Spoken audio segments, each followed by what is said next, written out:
Mr. Speaker, recently in one of New York's neighborhoods, gunshots rang out. One of NYPD's finest, Police Officer Kevin Brennan, quickly responded to the call. When he arrived at the scene with his partners, they recognized a familiar face. It was outlaw Latin gang member Luis "Baby" Ortiz. Brennan gave the suspect a chance to turn himself over to the police by yelling, "Stop, police!" But Ortiz took off running in the darkness of the night.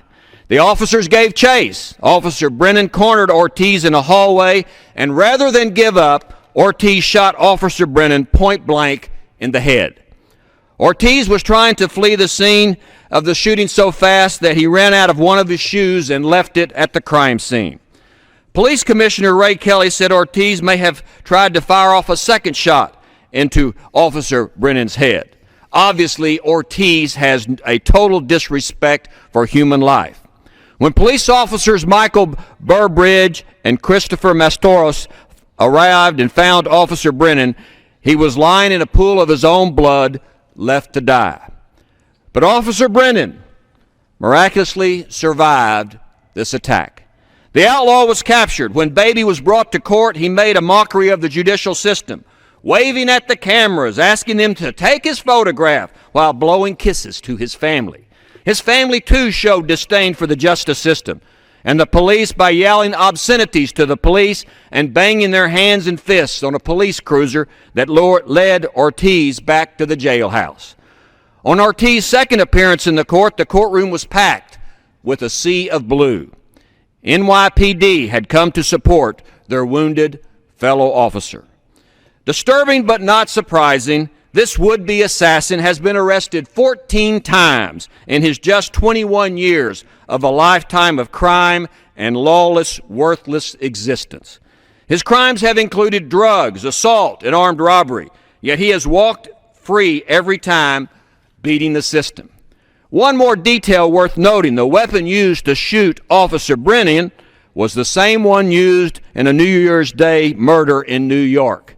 Coincidence? Probably not.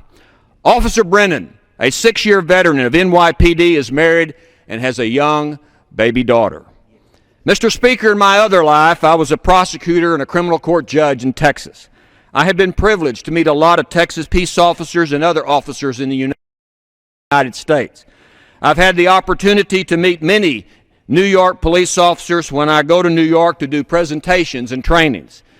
And after we get through the language barrier, I found them to be a remarkable bunch of dedicated crime fighters.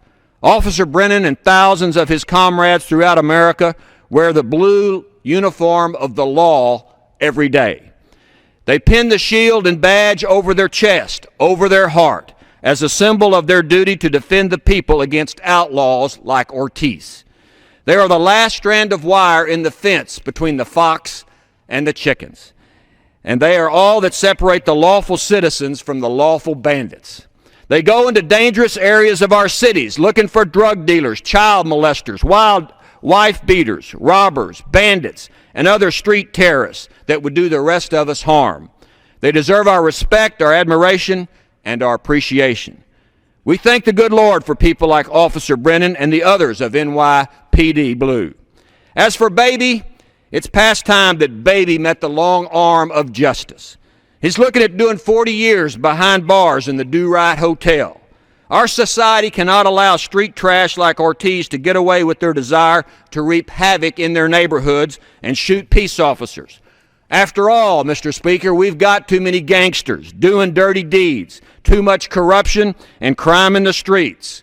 A man has to answer for the wicked things he's done, because justice is the one thing you should always find. May it be swift and harsh, because justice is what we do in this country, and that's just the way it is.